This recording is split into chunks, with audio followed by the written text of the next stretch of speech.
Makasih Pak Rudi. Yang pertama, Dokter Sisil, F tadi kenapa female ya? Nah itu perlu penjelasan itu. Jadi yang laki-laki kan jadi agak tenang dia. Kenapa wanita? Nah pertama itu. Yang Ya, kedua, banyak beredar itu apa ya? Beberapa daun-daun atau tanaman nasional yang ada di Indonesia ya. Seperti kunyit misalnya ya, herbal kunyit yang ada kurkuminnya. Mungkin mohon komentar juga Dokter Kakak juga ya. Peppermint, terus kemudian apalagi minyak jarak sama apa ya daun bunga, saya lupa namanya, dandelin atau apa ya. Nah itu mencegah atau menyembuhkan ya beberapa yang tanaman obat yang banyak beredar itu ya. Tapi yang paling banyak kunyit, kurkumin. Apakah bisa itu untuk mencegah batu empedu? Dan yang kedua, kalau sudah didetok, dibersihkan, bahkan diambil batunya ya, kan itu fungsi hati terus ya. Apakah bisa muncul kembali gitu ya? Batunya muncul kembali gitu ya. Terus yang terakhir, ini akupunkturnya kalau titik-titiknya itu dipakai jarum ya. Tapi kalau yang direfleks di akupressure, bisa nggak itu dengan batu?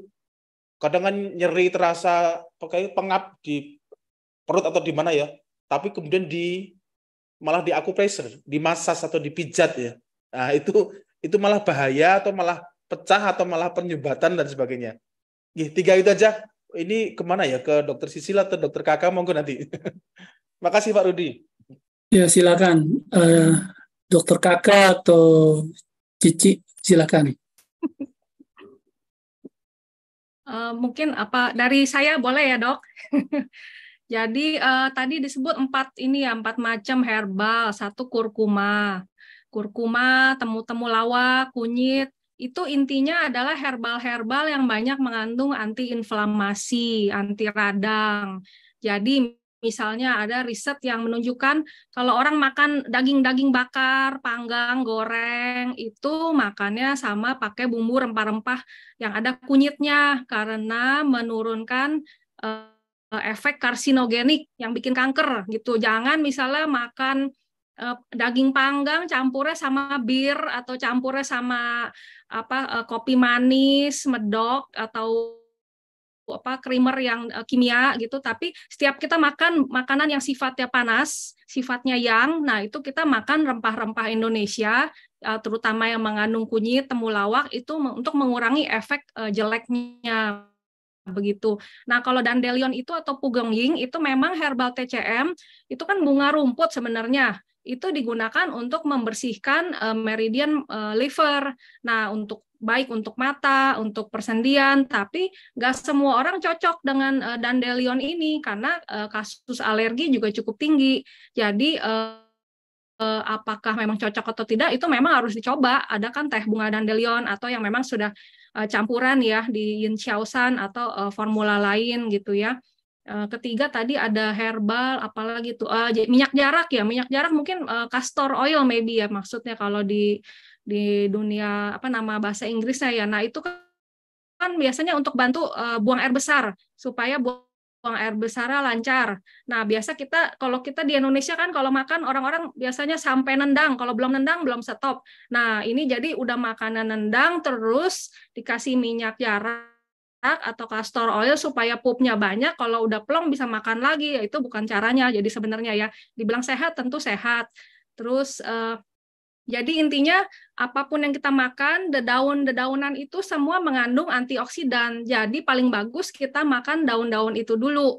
Mau ala Sunda, rebus-rebus, mau pakai sambal, sambalnya kalau bisa sambal tomat, jangan sambal goreng-goreng minyak ya.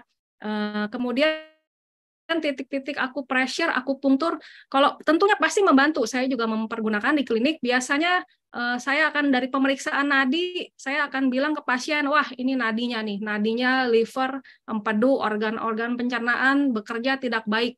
Jadi dari penusukan akupunktur, dari terapi yang kita kerjakan, nadi menjadi lancar, tenang, bagus, itu adalah menunjukkan kecocokan atau efektivitas pengobatan kita. Jadi akupressure tentunya saya rasa ada perannya, walaupun akupunktur pasti lebih juga mantap ya.